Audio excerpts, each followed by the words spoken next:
আমাদের সুনামগঞ্জ জেলা একটা সৌন্দর্যের লীলাভূমি। এর মধ্যে ভাই আরেকবার বলবো, ফাম্বেল হয়েছে। 5 4 3 2 1 0 অ্যাকশন। আমাদের সুনামগঞ্জ জেলাটা হচ্ছে প্রাকৃতিক সম্পদের ভরপুর। মেঘালয়ের পাদদেশে আমার উপজেলা, এখানে জামালগঞ্জ, ধর্মপাশা, মধ্যনগর, তাহেরপুর। এখানে পর্যটকদের একটা বিশাল সম্ভাবনার জায়গা হচ্ছে টাঙ্গর হাওর আছে, নীলাদ্রি লেক আছে, আমাদের জাদুকাটা আছে, শিমুল বাগান আছে।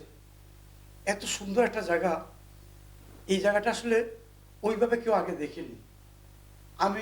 আমার সৌভাগ্য হয়েছে ওয়ার্ল্ডের অনেক দেশে আমি গিয়েছি। আমার কাছে মনে হচ্ছে এত সুন্দর জায়গা খুব কমই আছে, যেখানে পাহাড় আছে, নদী আছে, সমুদ্রের মতো হাওর আছে, সুন্দর নীল পানির জাদুকরা নদী আছে। তখনকার সময় মনে হয়েছিল যে আমাকে জানান দিতে হবে পর্যটকদেরকে আমার এই সুন্দর জায়গাগুলি। তখনকার সময় 2016 সালে আমি তখন উপজেলার চেয়ারম্যান। আমি একটা জ্যোৎস্না উৎসবের আয়োজন করি, নাম ছিল টাঙ্গুয়া জ্যোৎস্না উৎসব। সেই উৎসবে হাওরের মাঝখানে আমি বিশাল বড় এক স্টেজ করি। এখানে হাজার হাজার পর্যটকদের আমন্ত্রণ করি। এখানে সকল মিডিয়ার উপস্থিতি হয়। এখানে 200-250 নৌকা ছিল, যে নৌকাতে রাত্রি যাপন করা। তখনকার সময় এই রাত্রি যাপনের ট্রেডিশন ছিল না, আমি চালু করি। আমি ওই সময় একসাথে প্রায় 3-4 লাখ টাকার বালিশ, তুষক, ল্যাব এগুলি আমি বাড়িয়েছিলাম। মানুষজন থাকবে, পর্যটকরা থাকবে এক রাতের জন্য। তারপর থেকেই টাঙ্গুয়া জ্যোৎস্না উৎসব 2 দিনের প্রোগ্রাম ছিল। ফিনিশিং প্রোগ্রামটা আমি বারিকাটিলাতে করি। ওইখানে প্রোগ্রাম শেষে আলহামদুলিল্লাহ এরপর থেকেই পর্যটকরা আমাদের এই অঞ্চলে আনাগোনা বাড়তে শুরু করে।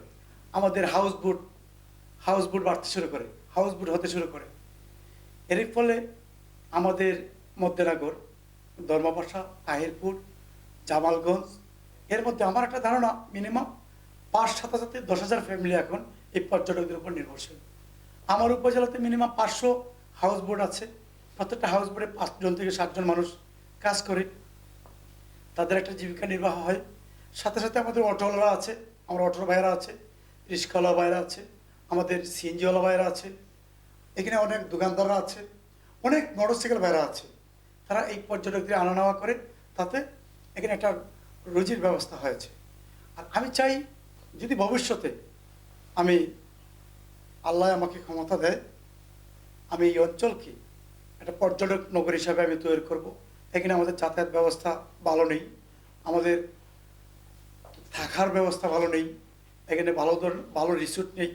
এইগুলিকে সবগুলোকে আমরা একত্র করলে আমি মনে করি 12 মাস আমাদের এই অঞ্চলের মানুষ এই পর্যটনের উপর নির্ভর করে আমাদের জীবিকা নির্বাহের একটা ভালো একটা পথ হতে পারে, আমি বিশ্বাস করি। তাই আমি অনুরোধ করব আপনারা সবাই আমার সাথে থাকবেন। সর্বোপরি আমার সুনামগঞ্জ 1 আসনের জামালগঞ্জ, ধর্মপাশা, মধ্যনগর, তাহিরপুর সকল শ্রেণী পেশার মানুষকে একটা কথাই বলতে চাই, এবারের নির্বাচন গুরুত্বপূর্ণ নির্বাচন। এই নির্বাচনে সঠিক মানুষটাকে নির্বাচন করতে হবে। এবারের নির্বাচন পরিবর্তনের নির্বাচন।